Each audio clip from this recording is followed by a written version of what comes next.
The night was still, not quiet. The desert is never quiet, but still in a way that felt deliberate. He was on his second hour of watch when the air changed. Not temperature, not wind, something harder to name. He turned, slowly, the way you do when instinct moves faster than thought. The perimeter wire was intact. The sand beyond it was flat and pale under a half moon. Nothing moved, but something was there. He would spend the next 11 years trying to explain what he saw, or more precisely, what he didn't see, but knew was present. A shape that didn't cast a shadow. A presence that registered in the body before the eyes caught anything at all. He filed no report that night. Neither did the man standing watch beside him. They never discussed it with each other. Not once. If stories like this belong in the historical record, accounts that were suppressed, forgotten, or simply never written down, then this channel exists to surface them. If you believe that kind of documentary work matters, consider subscribing. It's the only way this research continues. Iraq in the years following the 2003 invasion presented the United States military with an operational environment unlike anything most soldiers had encountered in training.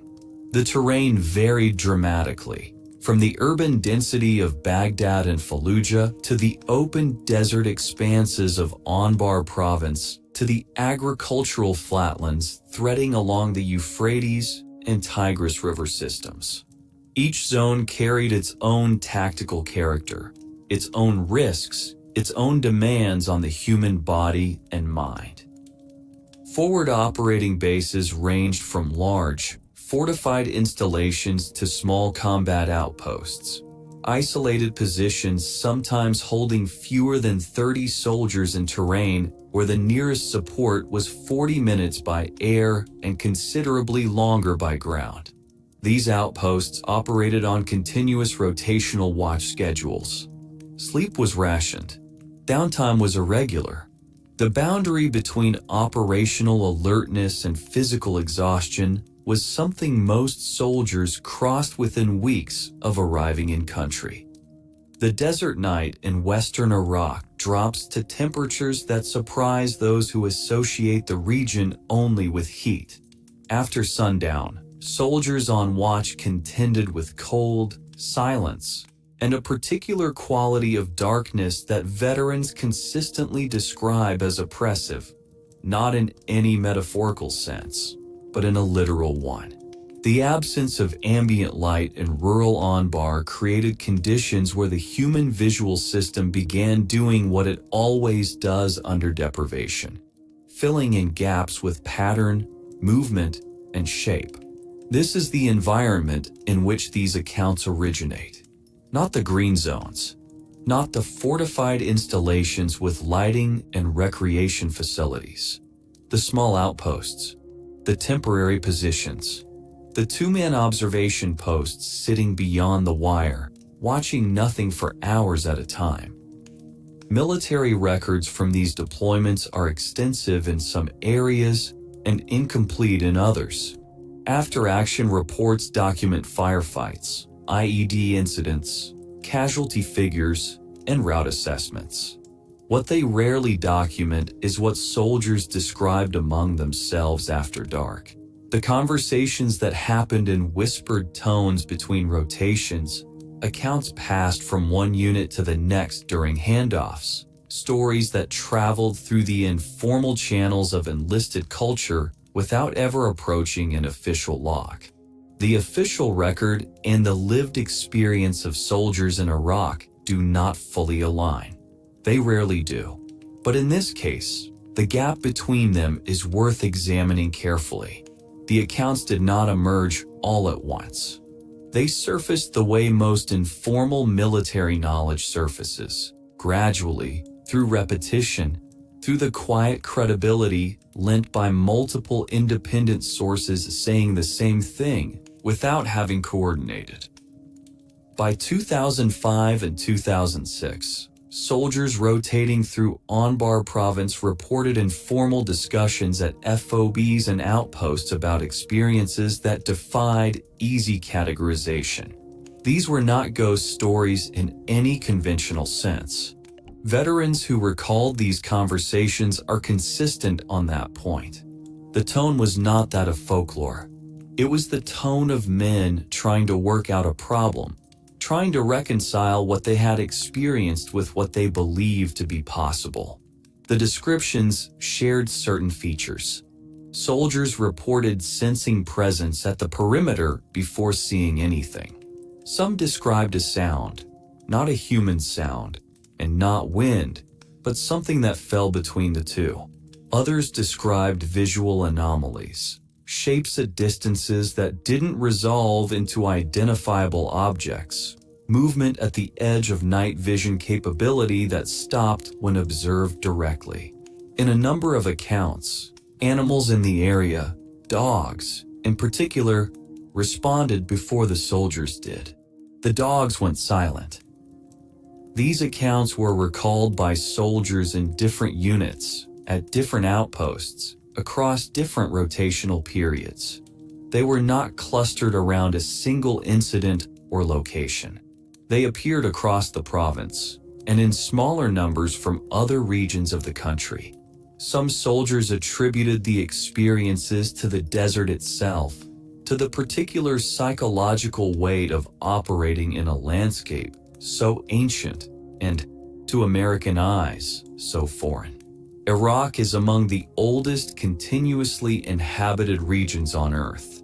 The land between the Tigris and the Euphrates has been fought over, settled, abandoned, and fought over again for more than 5,000 years. Some soldiers, when pressed in later interviews, described a feeling they struggled to articulate, a sense that the ground they were standing on had been saturated with something over millennia. Not a supernatural belief, necessarily, more of an intuition. Similar observations appeared across unrelated groups, across different years of the deployment. When veterans described what they believed they encountered on those nights, certain patterns emerged with enough consistency to warrant careful attention. The presence, for lack of a more precise term, was almost always reported at a specific distance. Not close, not on the wire. It was described at a range of roughly 50 to 100 meters at the outer edge of useful night vision range, in terrain without cover. In most accounts, there was nothing in the landscape that should have been capable of concealing a person or an animal of any significant size. The presence did not approach. It did not retreat when observed. It simply occupied the space it was in without apparent motivation or trajectory.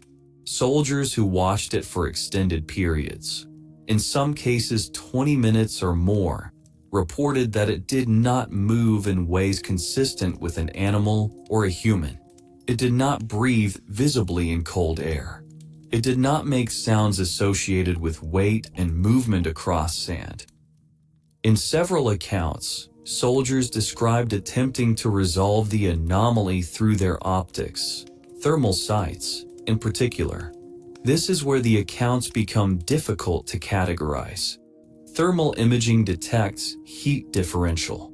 A human body at ambient temperature registers clearly against cool desert sand. Animals register. Even rocks that have absorbed daytime heat and are slowly releasing it register. In at least 4 accounts from different soldiers at different times, the anomaly did not appear on thermal imaging at all, while remaining visible, however faintly, to the naked eye.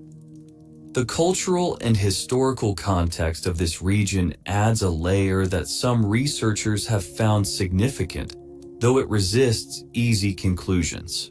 Iraqi culture, like many cultures of the ancient Near East, maintains a rich and complex tradition surrounding the concept of spirits tied to specific places, entities that, in Islamic theological tradition, are understood as existing in parallel with the human world, occasionally intersecting with it. Local Iraqi staff working on American bases occasionally reference these traditions when Americans describe their experiences. The Iraqis were rarely surprised. That detail has never been satisfactorily explained within a purely environmental framework. The American experience in Iraq did not represent the first time soldiers of an occupying or foreign force described anomalous encounters in that landscape. British forces operating in Mesopotamia during and after the First World War left behind a scattered documentary record of similar accounts. The campaign in Mesopotamia, fought between 1914 and 1918 across terrain overlapping significantly with the later American theater, was among the most brutal and neglected of the entire war. Soldiers endured extreme heat, disease, poor supply lines, and sustained combat in a landscape most of them had no cultural framework for understanding. In the informal records of that campaign, diaries, letters home, accounts collected by regimental historians after the war, there exist passages that describe experiences at night watch that bear a structural resemblance to what American soldiers would describe nearly a century later. A soldier from a Lancashire regiment wrote in 1916 of seeing a figure on the plain that could not be accounted for by any patrol schedule. He watched it for what he estimated as 15 minutes. It did not move toward him. It did not move away. When he reported it at the end of his watch, his sergeant dismissed it. He wrote later that the sergeant had seen the same thing 2 nights before and had similarly said nothing. What is notable in these accounts is not the presence itself. Soldiers in every war have reported anomalous perceptions at night, but the behavioral response, the silence, the decision not to report, the private nature of the experience even between men standing in the same position. That silence, in both the British and American accounts separated by nearly a century, may be the most telling detail. Any honest examination of these accounts must begin in the same place. Sleep deprivation alone is sufficient to produce complex visual and auditory hallucinations in otherwise healthy individuals. The research on this is extensive and unambiguous. After 72 hours without sleep, the human brain begins generating perceptions with no external stimulus. It does not feel like hallucination from the inside. It feels real. Combat soldiers in Iraq frequently operated at the edge of that threshold. Extended operations, broken sleep cycles, the requirement to remain alert during watch regardless of physical state. These conditions created a population of individuals whose perceptual systems were functioning under sustained stress. The desert landscape at night provided exactly the ambiguous visual environment in which pattern completion errors are most likely to occur. Shadows that are almost shapes, distances that are difficult to judge, wind that sounds at the edge of audibility like movement. Isolation compounds this. The small outposts where many of these accounts originate were environments of profound social narrowing. The same small group of men, for weeks or months at a time, with limited outside contact. In that context, shared belief systems and informal folklore spread quickly and root deeply. One soldier's account becomes, within days, the interpretive framework through which the next soldier processes his own ambiguous experience. Stress responses alter cognition in ways that are well documented and not fully understood simultaneously. The heightened state of alertness required for survival in a combat zone changes how the brain processes threat signals. Things that would be easily dismissed in a normal environment register with weight and urgency. The baseline for what qualifies as significant is shifted. These factors account for a substantial portion of the reports. But when researchers, informal and academic alike, attempt to apply these explanations systematically to the Iraq accounts, several specific details resist the framework. The thermal imaging anomalies, in particular, do not have a satisfactory perceptual explanation. A hallucination is visible precisely because the brain is generating it as a visual experience. It would appear on no instrument, but it would not fail to appear on one instrument while remaining visible to the naked eye. That specific pattern, thermal absence with visual presence, appears in enough accounts with enough consistency to warrant the acknowledgement that current explanations do not fully resolve it. These factors explain many reports. They do not explain all of them. He had been in country for 4 months when it happened. He was experienced by that point, not a veteran in the full sense, but no longer new. He knew the sounds of the desert. He knew the way the wind moved across sand and how it sounded against the fabric of a shelter. He had learned to read the environment the way soldiers learn to read any environment they've spent enough time in. It was his watch, somewhere after 2 in the morning. He estimated the temperature at around 45 degrees. The moon had set. He was using a combination of naked eye scanning and his night vision monocular, alternating the way he'd been trained. Optics tire the eye, and the naked eye catches certain kinds of movement that optics miss. He saw it first without the monocular, a shape at what he estimated was about 80 meters, sitting on the desert floor, as near as he could tell. Upright. He described it later as having roughly human proportions, though he was careful, consistently careful in the telling, to say that he could not confirm a human shape. He could confirm proportion and scale. He raised the monocular. The shape was there, clearer in some ways, less defined in others. He watched for what he believes was between 5 and 10 minutes. The shape did not move. He described this as the detail that stayed with him longest, not what it was, but the quality of its stillness. He had watched people in surveillance. He had watched animals. He had watched the desert itself in different conditions of light and wind. He said this was different. He said this was a stillness that felt like a choice. At this point in every telling of the account, he pauses. The pause lasts several seconds.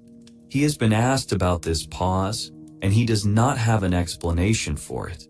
He says it is simply where the story stops having adequate language. He reached for his radio. He didn't key it. He set it back down. A researcher reviewing accounts of this nature noted in 2019 that the suppression of the communication impulse appears in more than 60% of similar reports across multiple conflicts. The soldier in the moment makes a decision, not consciously, but functionally, not to report. The reasons given afterward are always slightly different, but the behavior is consistent. He looked back at the desert. The shape was gone. The sand was flat and empty as far as he could see in every direction. He finished his watch. He ate breakfast with his unit at dawn. He said nothing. He told his wife about it 2 years after he came home. That was the first time he told anyone. He was not alone in the experience, though he did not know that for years. A soldier who served in a different province, operating out of a small combat outpost near the Syrian border, described something in terms almost identical, but made the further observation that the encounter was preceded by a sound. He described it as a low resonance, felt more than heard, lasting perhaps 30 seconds before the visual anomaly appeared. When the anomaly was gone, the sound stopped. He had never discussed his experience with anyone from the 1st Soldiers Unit, had deployed in a different year, and was telling his account for the first time to a veterans researcher collecting oral histories in 2017. A third account came from a soldier who served not in Iraq, but in Afghanistan, operating in Kunar province in the mountainous east, terrain that could not be more different from the flat desert of Anbar. The mountains at night in Kunar carry their own character entirely. He described his experience in terms that shared the core pattern: peripheral detection, optics anomaly, complete stillness, the decision not to report.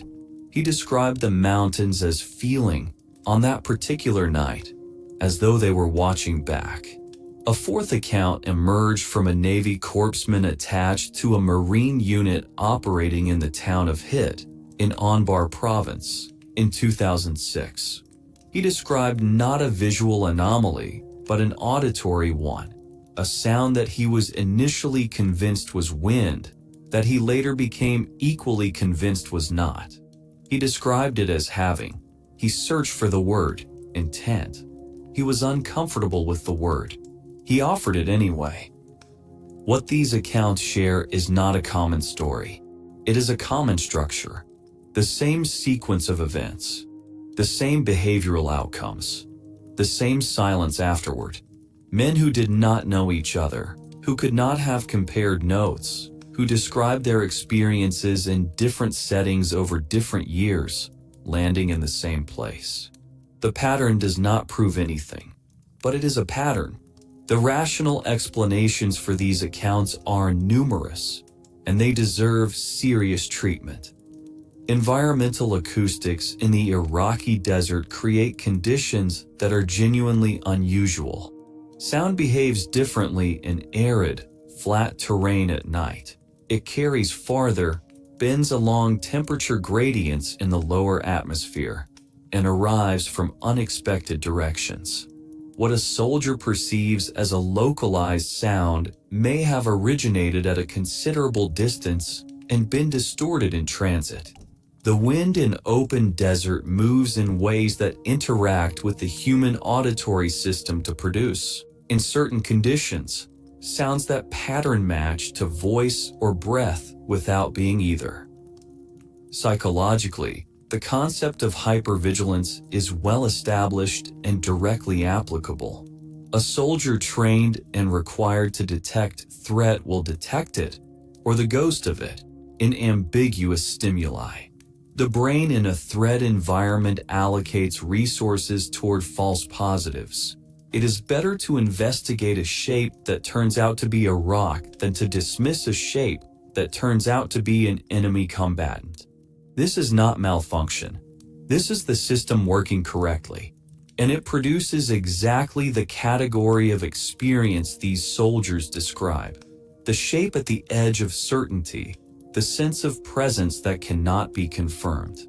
Biologically, several desert animals native to the region are capable of moving in ways that don't conform to observer expectations.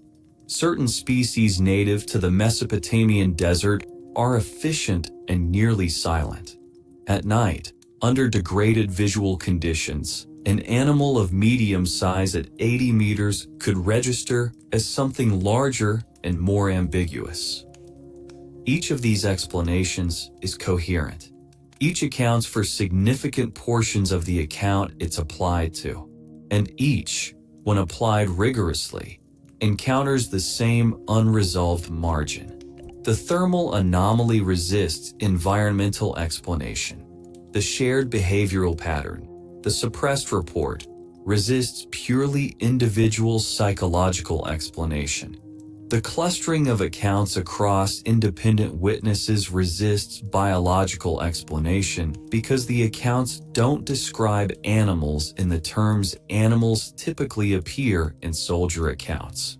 Something in each explanation almost works.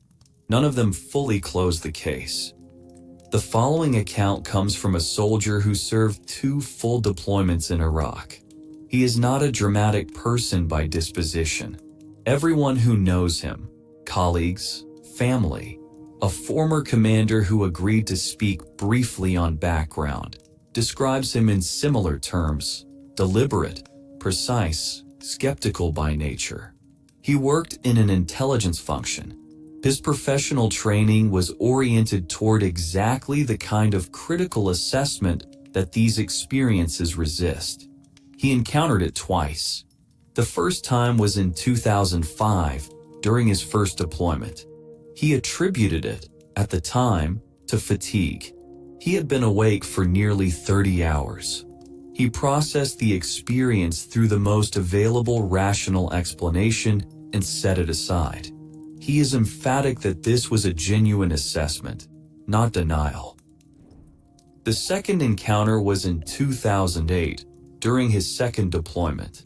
He had slept. He was not in a degraded physical state by any measure he could identify at the time. He was on a rooftop observation position in a small town in northern Babel province. The night was clear. There was no wind. He had been on position for approximately 90 minutes. He first noticed the absence of sound, not silence. There had been ambient noise from the town, dogs in the distance, occasional vehicle sounds far off. Those sounds simply stopped, not gradually. He described it as a switch being thrown. Then he saw it. It was below him in the street. He was on a rooftop perhaps 4 meters above the ground level. The figure, and he uses that word with deliberation, was in the street, not moving, facing, as near as he could determine, in his direction. He reached for his thermal scope and raised it. Nothing appeared on the thermal. He lowered the scope and looked with his naked eye. The figure was there. He raised the scope again. Nothing. He repeated this process, by his count, for times. The result was the same every time. He watched the figure for a period he estimates at between 12 and 15 minutes. He did not reach for his radio. He did not call to the soldier positioned on the rooftop of the adjacent building 30 meters away. Later, he would identify this as the decision he least understood in retrospect, the suppression of every trained professional instinct he possessed. He was, by his own description, not afraid. He was not paralyzed. He was simply watching, as though some part of him understood that reporting was not the appropriate response, and he cannot explain why he understood that. The sounds returned first. The distant dogs. The ambient hum of a town at night. They came back as suddenly as they had gone. When he looked back at the street, it was empty.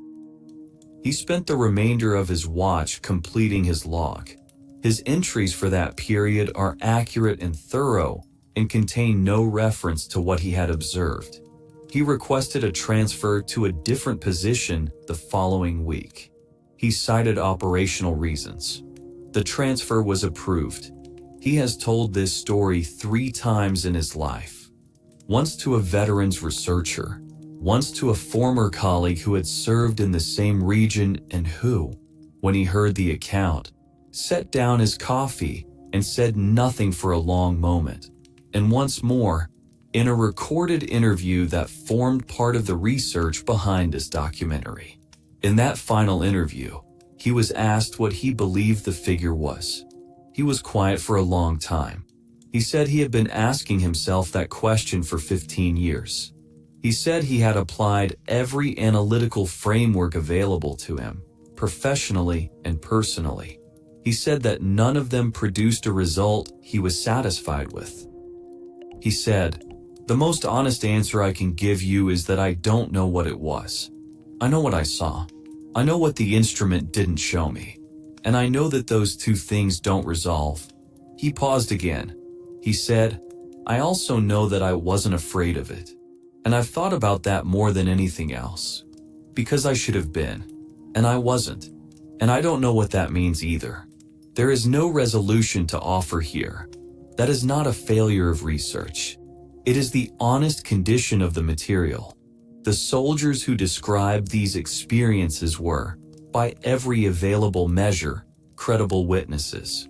Their accounts are specific where specificity is possible and appropriately uncertain where certainty would be dishonest. They are not dramatic in the telling. They do not seek drama. Several of them expressed reluctance to be discussed at all, and participated only because they felt the experience deserved some form of record even if no form of explanation was available. What the Iraq accounts represent, in the broadest sense, is a data point in a very long human record. Soldiers have been reporting encounters of this character for as long as soldiers have been keeping records, which is to say, for as long as human civilization has organized itself around conflict, which is a very long time. The terrain changes. The equipment changes. The explanations on offer change with the era and the dominant epistemology. The core of the accounts does not change. Perhaps that says something about the landscape of Iraq, one of the oldest inhabited places on Earth, soaked in the history of human conflict over thousands of years, carrying, some would argue, a residue that doesn't wash out. Perhaps it says something about war itself, about what sustained proximity to violence and death does to human perception, and whether the things human beings perceive at those edges deserve more careful study than they typically receive. Perhaps it says something neither of those things. The soldiers who experienced these nights returned home. They raised families. They worked. They moved through the ordinary world, and they carried what they had seen in the desert in whatever private space a person carries things that have no adequate container. Some of them speak about it now. Many do not. The ones who don't are not hiding anything. They simply ran out of language for it long before anyone asked. Somewhere in the memory of those nights, the shape is still there, still in the street, still facing outward in the darkness. The thermal scope still shows nothing. The silence in the recording, when he finished speaking, lasted a very long time. Neither of us moved to end it.